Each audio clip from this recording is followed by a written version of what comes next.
Hola Mauricio, ¿qué más se sabe de estos ataques?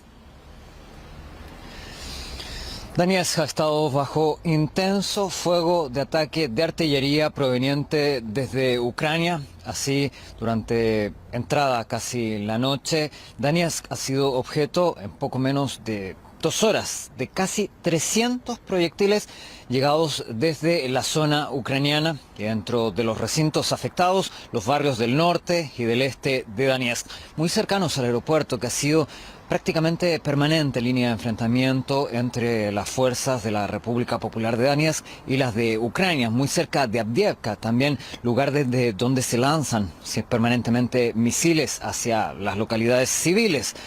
En esta oportunidad ha resultado afectada una casa de maternidad, un hospital.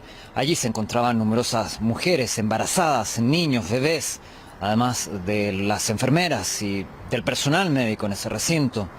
Al empezar el bombardeo, los ataques, naturalmente que las pacientes son trasladadas hasta el sótano. De allí que luego de impactar este misil proveniente desde Ucrania en un recinto civil,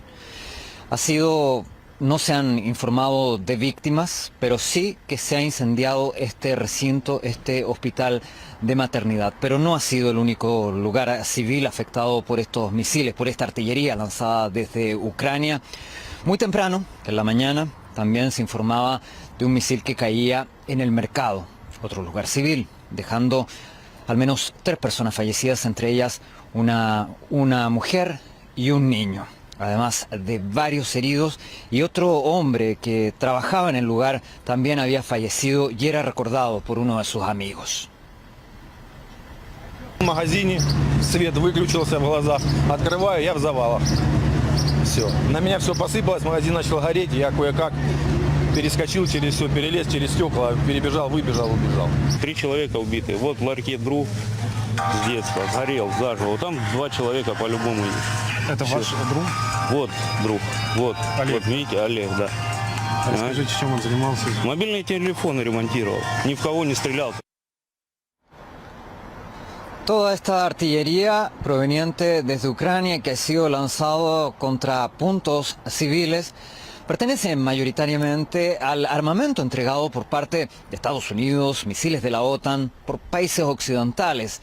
Por eso es que las autoridades locales recordaban una vez más la importancia de suspender esta ruta de entrega de armamentos, puesto que no solo es responsabilidad de Kiev, que lanza los misiles, sino también de quien se los entrega. Los bombardeos principales contra el centro de la ciudad de Donetsk iniciaron después de que Occidente decidiera suministrar armas pesadas a Ucrania. Antes de ello, en el 2014, 2015 y 2016 no fue así. Ha comenzado ahora, a partir de mayo, cuando empezaron las entregas. Estos ataques bárbaros se produjeron cuando grandes cantidades de armas fueron enviadas a Ucrania por otros países. Y es que este tipo de ataques también se ha repetido, no solo como en esta jornada en Donetsk, la más fuerte, ¿no?, de las últimas, desde que se tiene registro por parte de las autoridades, según ellas mismas han informado, sino que también se ha repetido en otras zonas del mismo Donbass, ya sea en la República Popular de Donetsk o de Slaviansk. Sin embargo, por otra parte, también desde el Ministerio de Defensa de Rusia se informaba de importantes avances estratégicos, muchos de ellos por parte de las Fuerzas Armadas, puntualmente la destrucción, justamente en esta misma dirección, de un almacén de municiones proveniente de Occidente. Con misiles de alta precisión lanzados desde el aire en el área de la estación de tren Udachnoye, en la República Popular de Donetsk, fue destruida una gran cantidad de armas y equipos militares suministrados a un grupo de nacionalistas ucranianos, incluso de Estados Unidos y países europeos. Además, fue eliminado un punto de despliegue temporal de mercenarios extranjeros en el área de Feodorovka, en la República Popular de Lugansk. Además de la destrucción de este almacén situado en la parte ucraniana, muy cerca de Gorlovka, una localidad que está permanentemente bajo el fuego ucraniano y que actualmente está en territorio del Donbass, pues bien, se suman otros avances estratégicos, así por ejemplo la destrucción de algunos puentes estratégicos puntualmente muy cerca de Slaviansk. Mauricio, muchísimas gracias por todos estos datos. El presidente mexicano arremetió contra el envío de armas a Ucrania por parte de los países occidentales, tachándolo de práctica inmoral. Andrés Manuel López Obrador destacó los efectos negativos de esta política, que también incluyen la inflación galopante por todo el mundo. Falló la política. Y miren el daño que ocasiona. Pérdida de vidas humanas. Qué fácil es decir, hay mando, tanto dinero para armamento, ¿no? Yo pongo las armas y ustedes ponen los muertos. Es inmoral. ¿Cuántos desplazados, refugiados? Y agreguen el daño económico, esto que estamos mencionando, los precios de los combustibles en Europa, la inflación. Ya no debe continuar la misma política. La guerra económica desatada contra Moscú engloba cada vez a más países. La Liga Árabe, que incluye 22 miembros, constata que también sufre los efectos del bloqueo impuesto a Rusia. El secretario general de la organización precisa que Occidente presiona a la alianza para que se una a la campaña de sanciones. Al mismo tiempo, insiste en que los integrantes de la Liga priorizan la seguridad de sus respectivas naciones. En este contexto, comienzan a sentirse los efectos negativos de las medidas restrictivas en los propios países que las imponen.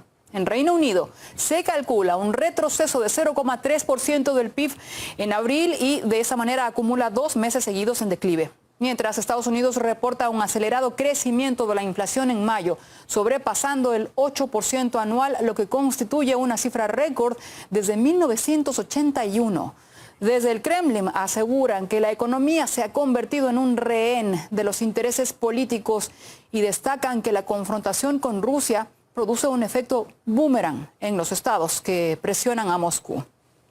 Y mientras los líderes del mundo occidental continúan atribuyendo sus fallos económicos a Moscú, surgen y cobran fuerza nuevos centros financieros. En este contexto, Rusia se convirtió en el segundo suministrador de petróleo de la India en el mes de mayo. Y en cuanto a Latinoamérica, el Banco Mundial ofrece pronósticos positivos de crecimiento para la región. María Starostina está con nosotros en la sala de redacción para abordar este asunto. Masha, cuéntanos más sobre cómo están estas condiciones económicas en el mundo con todo esto que ocurre. Claro, hola María Isabel, hola a todos. Efectivamente, seguimos observando las nuevas tendencias que surgen en el mapa geopolítico. Me refiero ante todo a los cambios generados por las sanciones antirrusas a nivel mundial. Respecto a este tema, el presidente de la Duma estatal de Rusia destacó un hecho muy interesante para analizar. Dijo que Washington con sus propias manos había creado las condiciones para que los países que quieren cooperar según el principio de respeto mutuo pues tengan más razones para unirse. De tal modo podría surgir lo que él llama el nuevo G8. Son las naciones que no participan en la llamada guerra de sanciones contra Rusia. Aquí lo podemos ver: China, India, Indonesia, Brasil, México, Irán y Turquía. Su PIB conjunto de paridad del poder adquisitivo, a propósito, es casi un 25% mayor que del grupo de los 7. Y es que el efecto boomerang de las sanciones lo están revalorando incluso dentro de las naciones que imponen estas restricciones. Esto se debe a la actual crisis que se vive en estos países. Basta con ver los titulares que reflejan estas preocupaciones. preocupaciones tanto de la población como de los expertos. La inflación vuelve a acelerarse en mayo, frustrando las esperanzas de alivio. Dicen, la fuerte inflación y la ansiedad de los consumidores aumentan la preocupación por la recesión y no es de sorprender que obviamente en la Casa Blanca le culpan de todo esto ¿a quién? Pues obviamente a Vladimir Putin. Pero claro, muchísimos sectores ponen ya en duda estas expresiones. ¿Qué dicen mientras tanto en Rusia? Vamos a ver su postura. El gobierno ruso insiste en que esta situación se debe a los errores de Occidente y entre estos errores mencionan también las sanciones ilegítimas. A causa de esta política, según ellos, pues crece la inflación global, se destruyen las cadenas logísticas y de producción, aumenta la pobreza y también, claro, se agudiza el problema de la escasez de alimentos, mientras que en el Ministerio de Desarrollo Económico de Rusia destacan que su país sí alcanza a hacer frente a estas restricciones, a las sanciones de Occidente, entre otras cosas, aumentando la cooperación con los países en vía de desarrollo. Ante todo, se trata de los países del grupo BRICS. Recordemos que son China, India, Brasil y Sudáfrica. Aquí está el aumento de un 38% en el primer trimestre del 2022. Pues esperemos que en la región de América Latina, donde tampoco apoyaron estas sanciones contra Moscú, pues mejore la situación económica a pesar de todos los problemas que existen, como sabemos, y ya está marcada la tendencia a esta mejora, la tendencia al crecimiento económico en este junio del 2022, es lo que confirman desde el Banco Mundial. Gracias por estos reveladores datos, María. Sobre este tema hablamos con el economista Marcelo Varela. Apunta que las sanciones estadounidenses contra Rusia tenían como objetivo beneficiar a las corporaciones norteamericanas, pero acabaron perjudicando a la propia población. El poder global dirigido en las últimas décadas por parte de Estados Unidos se ha basado y sigue basándose en el corporativismo. Todo lo que se hacía en el mundo era para beneficiar a las corporaciones estadounidenses. Con las sanciones impuestas a Rusia, lo que se buscaba era incrementar ese poderío estadounidense, someter a Rusia mediante las sanciones para quebrar su economía y de esa manera beneficiar a sus corporaciones, porque se pensaba que si Rusia ya no vendía nada al mundo, sus corporaciones lo podían hacer vendiendo, claro, a mayores precios y maximizando sus ganancias a costa de la economía y un menor poder de compra de los ciudadanos. La estrategia de pensar en las corporaciones y no en los ciudadanos ha llevado a que los precios incrementen en circunstancias que la demanda cae por pérdida del poder de compra de los ciudadanos, lo que ha afectado las economías de esos países, así como el bienestar de sus ciudadanos. Un error muy grave que ha cometido Estados Unidos y la Unión Europea. Las sanciones ilegales de los países occidentales centraron el diálogo entre el presidente de Venezuela y el ministro de Petróleo de Irán. En el marco de su gira internacional, Nicolás Maduro visitó la nación persa y abordó las estrategias para contrarrestar las medidas punitivas que enfrentan Caracas y Teherán. Otro tema clave fue la colaboración en el sector energético, lo que según el mandatario venezolano ayudará a fortalecer la economía de su país. Antes, durante un encuentro con el presidente iraní, se firmó un acuerdo de cooperación de 20 años entre ambas naciones. El documento prevé establecer y reforzar los vínculos en los sectores energético, químico, tecnológico, del turismo y la alimentación. En Estados Unidos crece la polémica en torno a un supuesto cabildeo ilegal a favor de Qatar durante la administración de Donald Trump. El Instituto de Investigación o Think Tank Brookings anunció la destitución de su presidente, el general retirado del Cuerpo de Marines, John Allen, luego de conocerse que es investigado por presuntos vínculos con el país árabe. Elena Villar nos ha preparado un informe. El FBI investiga al general retirado de 4 estrellas John Allen, quien en su día estuvo al frente de las fuerzas estadounidenses y de la OTAN en Afganistán. Posteriormente, en 2017, pasó a dirigir el influyente y prestigioso centro de investigación Brookings.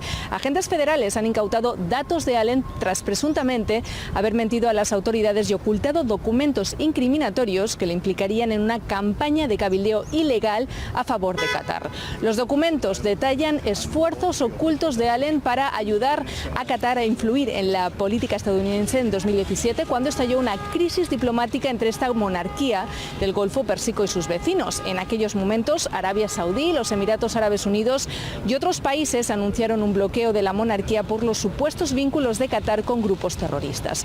Poco después, el por aquel entonces presidente Donald Trump pareció ponerse del lado de Qatar. La investigación refleja que el ex general desempeñó un papel importante a la hora de cambiar la respuesta de Estados Unidos, presionando al entonces asesor de Seguridad Nacional McMaster para favorecer a la monarquía. Según el FBI, 2 días después, el entonces secretario de Estado hizo lo que Allen le había dicho a McMaster, emitiendo una declaración que se alejó de la postura anterior de la Casa Blanca y llamando a los otros países del Golfo a relajar el bloqueo contra Qatar. Según ha trascendido, Allen fue protagonista del movimiento evitando registrarse bajo FARA, la ley estadounidense de registro de agentes extranjeros, que requiere que quienes representan los intereses de otros países sobre una base política revelen sus tratos e información. El FBI también asegura que Allen dio una versión falsa de los hechos sobre su trabajo para Qatar durante una entrevista en el año 2020 con funcionarios.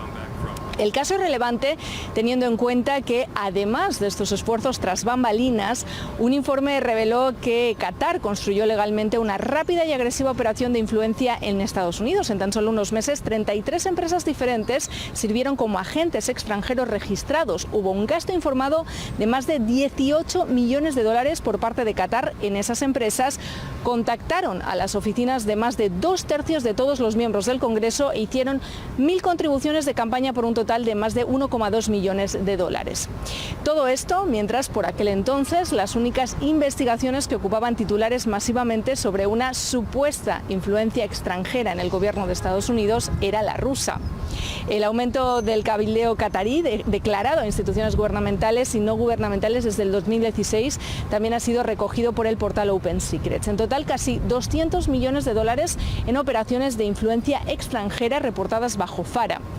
Cabe destacar que la investigación federal al general retirado Allen es parte de otra más amplia que también salpica a Richard Olson, ex embajador en los Emiratos Árabes Unidos y Pakistán, y que ya se ha declarado culpable de cargos federales. También a un prolífico donante político que cumple una sentencia de prisión de 12 años por corrupción.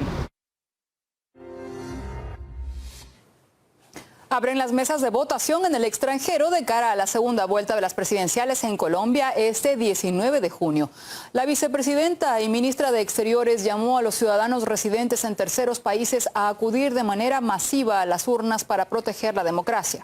Según anunció, hasta el momento la votación fluye con total normalidad. No tenemos absolutamente ninguna denuncia de fraude ni de ningún tipo de dificultad. Yo quiero decirles que nosotros nos sentimos muy orgullosos del trabajo que hicimos desde el Ministerio de Relaciones Exteriores, la Cancillería, junto con todos nuestros consulados, porque realmente ese proceso de votación fluyó muy bien. Tuvimos todo el apoyo de la Registraduría y también del Ministerio del Interior. Y quiero resaltar algo. Yo le di la instrucción a todos nuestros cónsules y embajadores en el exterior de recordar la norma que prohíbe que haya cualquier tipo de proselitismo electoral.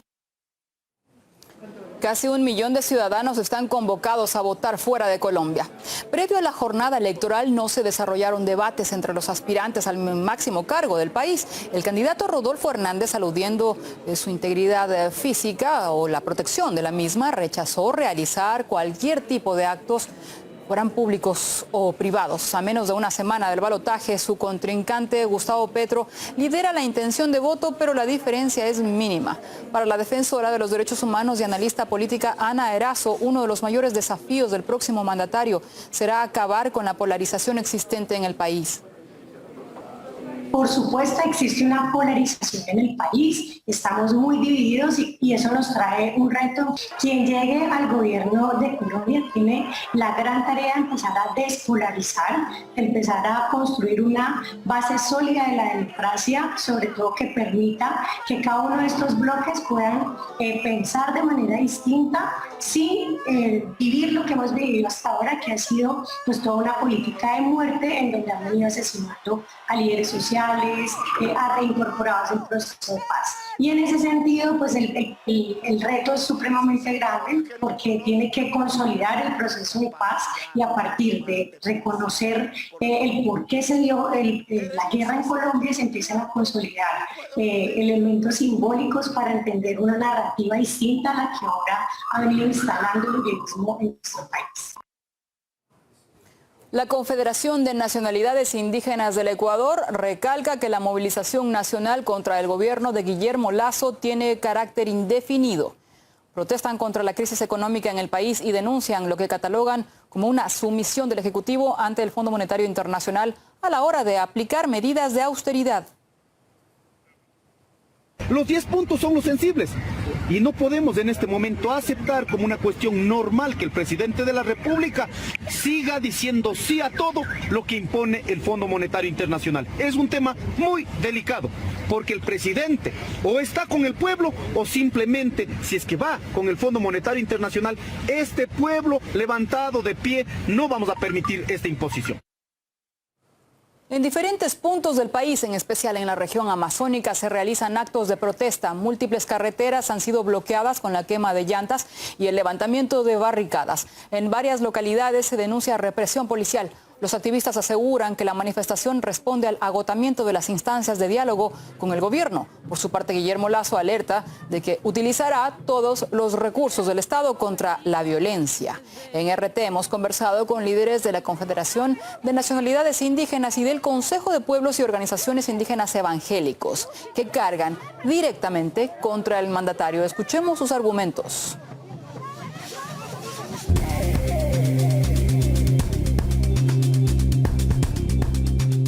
Cada vez más se ha ido deteriorando el tema de salud en los hospitales, absolutamente ya no hay medicina, hay muchos médicos despedidos, que ya no hay especialistas que atendían antes diferentes tipos de enfermedades y ahora los pacientes están ahí muriendo en el hospital, sin medicina, sin atención de un especialista. Igualmente está sucediendo en la educación. No existe políticas públicas que vayan encaminado a fortalecer a los pueblos y no existe, por ejemplo, líneas de crédito que permitan después de esta pandemia reactivar la economía y a su vez también los niveles de producción dentro de las comunidades pues se han disminuido porque el costo de adquirir materias primas y también insecticidas, todo lo que se requiere para la producción, pues obviamente están con precios elevados y eso no permite que realicemos una producción.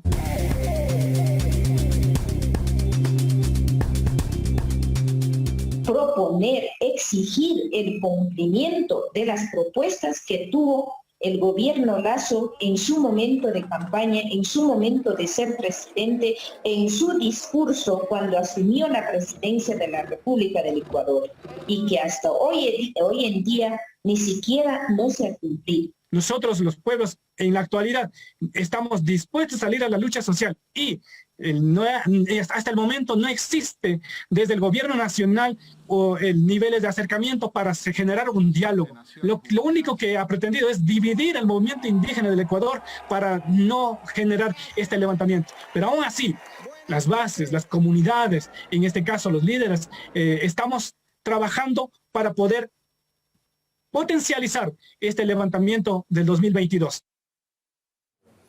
Nos vamos hasta México, donde se encienden las alarmas por la venta por internet de miles de chalecos antibalas que acaban en manos de grupos criminales. En algunos casos están involucrados miembros de las Fuerzas Armadas. Las autoridades ya han decomisado una cantidad importante de este equipamiento. Por su parte, el presidente Andrés Manuel López Obrador aseguró que se trabaja en una iniciativa para reforzar el control sobre la venta de armas. Nuestro corresponsal Alex Piñón tiene más detalles. La actual administración federal ha decomisado a grupos criminales más de 4,000 chalecos antibalas y tácticos que fueron adquiridos en su mayoría en tiendas en línea de Estados Unidos. Las autoridades militares informaron que en los aseguramientos de este tipo de productos se detectó que no todos tienen las características para brindar una protección eficiente, pues muchos se elaboraron de manera casera o incluso no pasaron las pruebas balísticas necesarias. Sin embargo, llama la atención que en algunas entidades los cárteles de la droga han personalizado estos narcochalecos con sus logotipos o incluso con sus iniciales. Hay que empezar a generar sinergias con las principales plataformas y foros de venta en línea que operan en México, Mercado Libre, Amazon, Facebook, para empezar a automatizar el baneo de publicaciones que venden armamento y equipamiento de uso exclusivo de las Fuerzas Armadas, y hay que hacer mucho trabajo de inteligencia.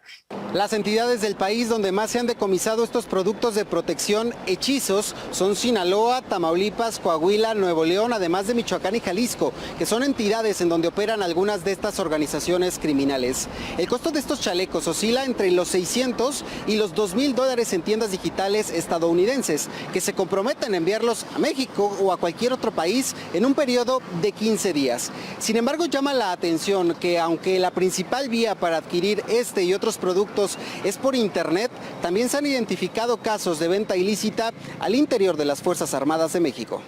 Y también, ¿por qué no decirlo? Al menos sí nos ha pasado 2 o 3 veces dentro de nuestra institución, hemos detectado elementos que sacan de nuestros pañoles, sobre todo uniformes, y los venden a la delincuencia organizada, pero afortunadamente nuestra contrainteligencia los ha detectado y los hemos dado de baja porque pues meterlos a la cárcel es muy difícil por cuestiones jurídicas, ¿no?